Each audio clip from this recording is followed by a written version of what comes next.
Welcome back to Sports Cards Analysis. I'm JT with another case break simulation. Today we got 2022-23 Upper Deck Stature Hockey. This one checklist was really a mess, so I had to organize it. So I'm sorry for getting it out day of, but at least we got it. Upper Deck Stature. Here's some of the cards. These cards look really nice. This is a kind of high to middle end product. So it's high end, but it's middle tier of the high end. So it's not too expensive. $2,199 for a case at Steel City. Real quick disclaimer, I'm going to give you a bunch of information on how to buy into a break, which teams you should buy, and what smart decisions you can make. If you hit, I don't ask for anything. This is free. But if you don't hit, I also ask that you don't blame me. That's not my fault. This is gambling, but I'm going to make it less like gambling. First things first, if we take all $2,199 and we distribute it across all of the cards equally, so instead of taking each card and the player that's on the card and the rarity of the card and the autograph versus the memorabilia, whatever, instead of taking the value of that, if we just count every card as being the exact same value and then distribute that cost until we reach $2,199, this is the fair market value for that team. That is, in a sense, what you're doing is paying for probability, the probability of getting a hit. So you're paying by the frequency that these teams have hits. So if you do that just for autographs, this is total number of autographs, and the total number of autographs is different than the number of unique autographs. The checklist that you guys probably look at, they probably have the number of unique autograph variants, where I take the actual print run. So if a card's out of 99, I count all 99 of them. If it's out of 5, I count all 5.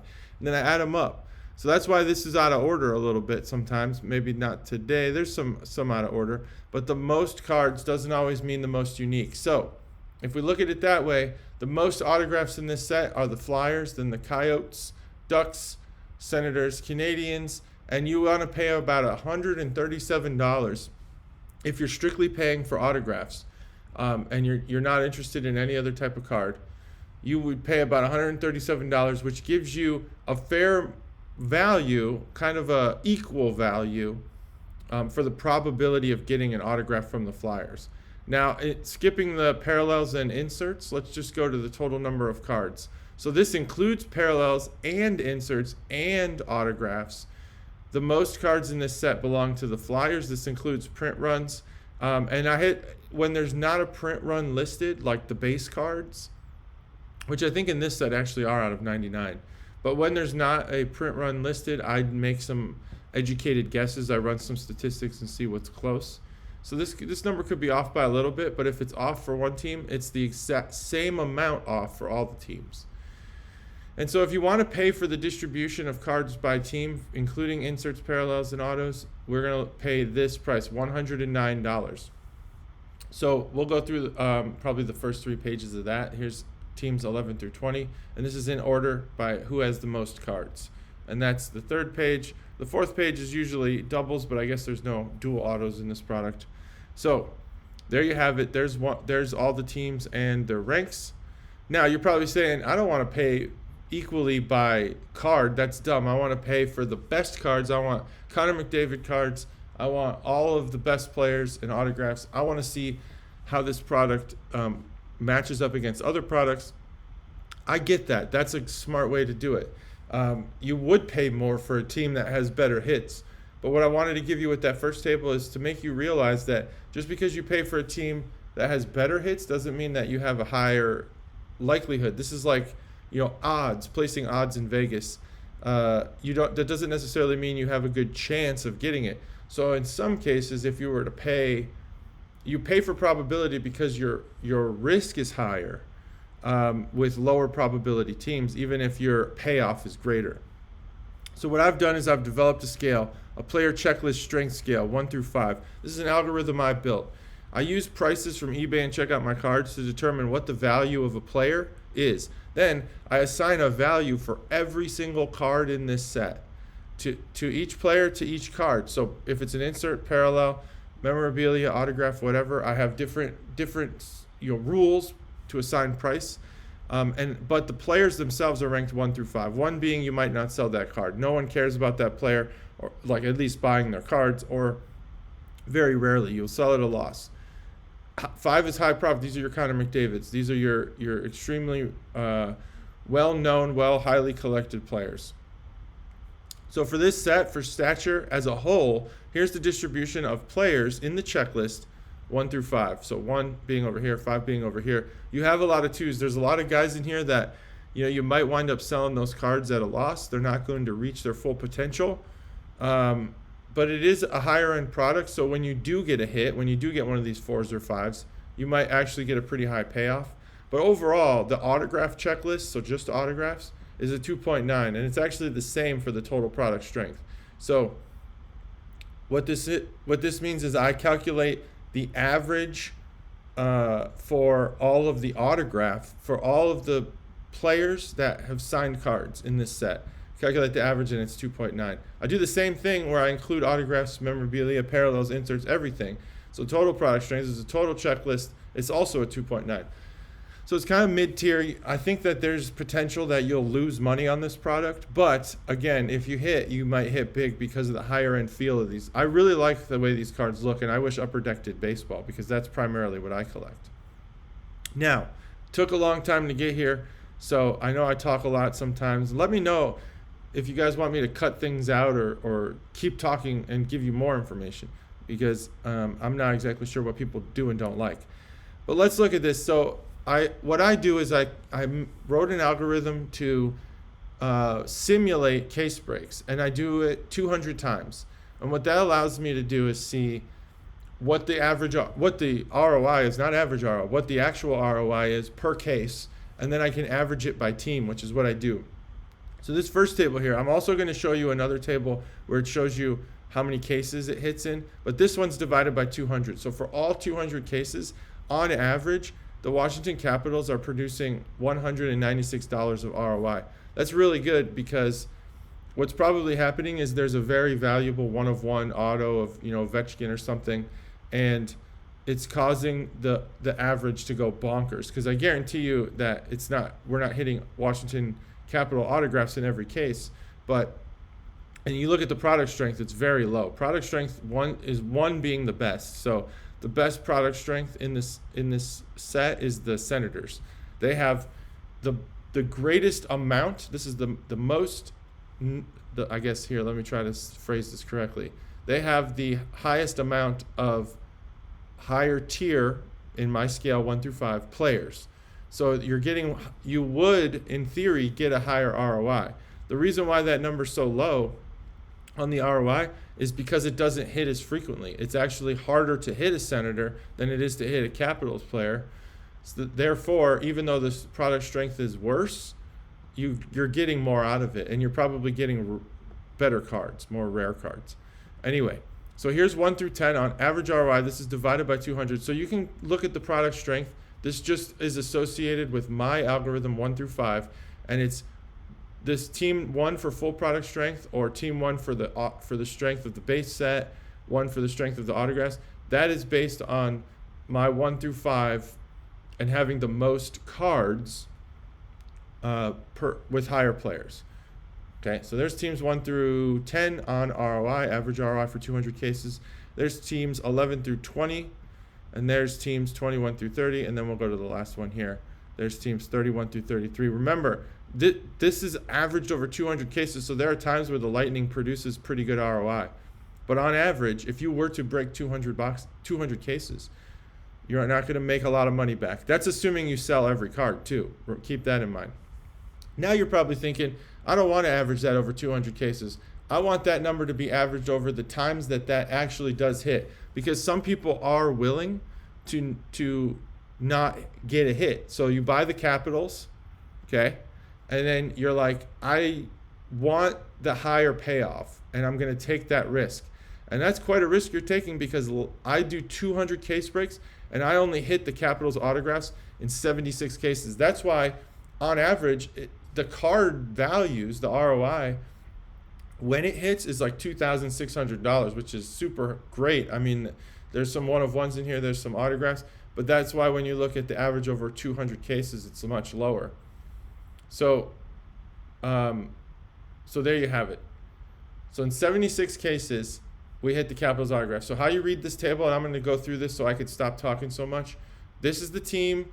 This is the type of hit. It's going to be autographs, parallels, insert cards, and base. And this is the average ROI only for times that it hits, not 200, but the times. So this column here is very important. This will tell you in the simulation, which I consider to be as realistic, as close to the real world scenario as possible, how many times in 200 case breaks that type of card hit. So keep that in mind. This is probably the best. Take screenshots. Use this when you make your purchases. I know it took a while to get here. Probably lost some viewers. Hopefully not.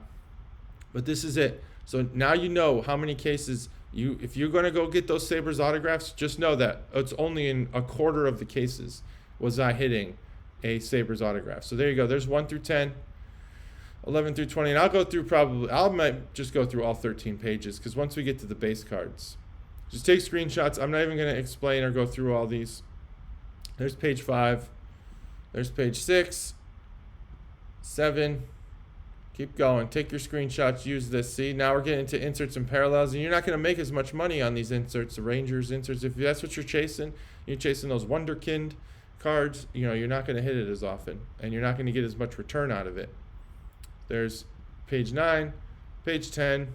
Now we're getting to the base cards, much lower in value. 12, assuming you sell them all, and yeah, maybe it's not perfect because you could get more than $3 for some of these base sets, but it's averaged out, right? So there you go. There's the results of that. So that's if you're going to buy into breaks, keep that stuff in mind. Now, more general information. Let's just look at some of the returns on the simulation. So average ROI and the number of cases by set. Okay, so that's similar to the table I just showed you. But now let's say instead of chasing teams, you're chasing a certain set. So let's look at like which type of set gives you the highest ROI. Well, in 2% of the cases, which is 4, I hit this 2021 update Gravitas Auto Blue. So in some cases with these upper deck sets, they put updated, instead of having redemptions, they put these updated autos. Well, those had pretty high value, but they didn't hit very often. This has pretty good value. The photo variant autos, those do have really good value actually, but they only hit less than half the time. So 44% of the time they hit. So I'll go through some of these. This will just tell you, this is the ROI column here. It's sorted by ROI. This was the number of cases, the percentage of cases it hits in. You can this is just for your own awareness so that when you start listing your cards on eBay or on Check Out My Cards or wherever, you can actually know how rare is the card that I pulled. Is dignified autographs, is that actually rare? Actually, it is. I mean, 35 cases, only 17% of the cases are going to have dignified autos. So, maybe you bump that price up a little bit.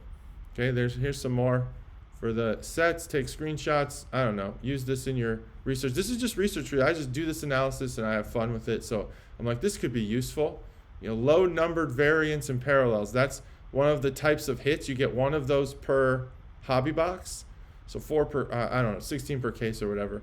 And on average, they're pretty good. $33 on average. And they hit, well, they should hit in 200 cases, but I'm guessing that in some cases, like there's a variant that took all 4 boxes or something. I don't know. Sometimes the algorithm does perform a little weird, but in 100% of the time you're going to get that. Okay, there's page 4 now. So now you know how rare some of these sets are. That should be helpful when you price your cards out. A lot of this information, very valuable information for you. I mean, I'm doing the work of all these companies, Beckett and all this. So if you're trying to find values of your cards, this is going to help you. You got to look at rarity, print runs, things like that. Now let's just look at some of the players. Let's see who has the most autographs in this set. The total number of autographs, the most belong to Mark Stone. Austin Matthews has 938 autographs in this set. It's a lot of autographs. That's a ton of autographs, especially for a guy like Austin Matthews who probably signs like a gajillion autographs a year. So there you go. Ovechkin's got 500. So this should just give you an idea of how many autographs each of these players has. I'll only go through like 5 pages here. And it's sorted by auto. So now we get under 500 for these players. So now you kind of know, how rare is the player itself. Cards by team, we kind of already covered this. The Flyers have the most, so we'll just bypass this. The top 10 teams sorted by who has the most cards.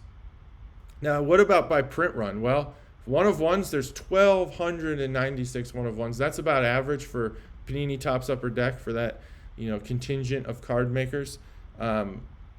So if you are chasing one of ones, which team should you go after? Well, the Flyers, this total cards out of one.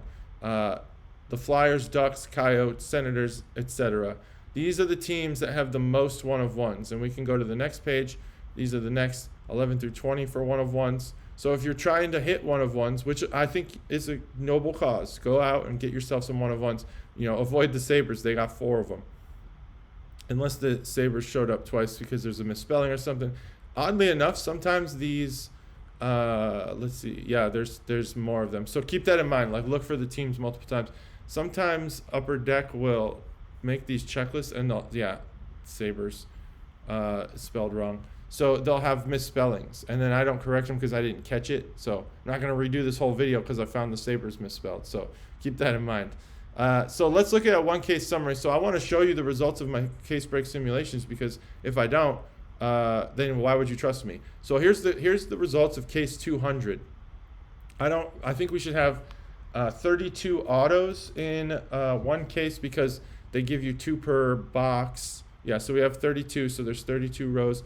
And here's just kind of the quality of autos you can expect. So in case number 200 in my simulation, I didn't get any one of ones. So the lowest print run I got was a 5. It was a photo variant auto rookie of Nathan Smith. And I'll go through the top 20 here for the autos. Sometimes people get into these breaks and they expect everyone to be Connor McDavid or Austin Matthews or something. It's not the case. I mean, there's going to be rookies in here. There's going to be guys you've never heard of. There's going to be guys you have heard of but aren't that good. That's just how it is. So that's the quality of autographs you can expect. Now, for 200 cases, let's just look at my results for 200 cases. Remember I was talking about chasing one of ones? I like to put the one of ones in here for the simulation. So even though the master checklist up above said that there's 1,200 one of ones, let's actually look into the simulation and see how many we got. We got 136 one of ones. So what is that? I don't even know. The percentage of time that is happening is less than 75. It's about 60% of the time, I'm guessing. 65% of the time, you're going to hit a one of one. That's better. That's better than half. So it is not bad. There's 136. That's really good. I mean, there's rare cases where you get a one of one every case. This is a pretty high number of them. So here's the type of one of ones that I was hitting in my simulation. Now, I don't know if all of these are correct, but if black and purple are both one of ones, I don't think that's the case actually, but I couldn't find any information on that. That might be a bad table there, so keep that in mind. So ROI for the first 20 case, oh yeah, so ignore this because the chart that I produced for that is missing for this. So it's usually I show you 20 cases worth of ROI and which teams had the best ROI, but ignore that. I just go back to the earlier tables. So in the simulation, total cards by team. So even though the Flyers, I think it was the Flyers, right, had the most cards in this set, the Kings actually gave me the most cards back in the simulation. So there's that. And then what about one of ones? When I hit all those 130 something one of ones, which teams produced the most? The Ducks, Blues, Penguins, Islanders. And then by card type, for 200 case breaks, the Flyers produced the highest number of autographs in the simulation, then the Senators, Coyotes, Blues, Canadiens, and then you can look at the same thing for these other. I'll just show you the top, 15 or so autograph teams in 200 case breaks. So that is my video on Upper Deck Stature. Thanks for watching. I hope you guys hit big time hits. Subscribe, like, do all that stuff. Thanks for watching. Bye.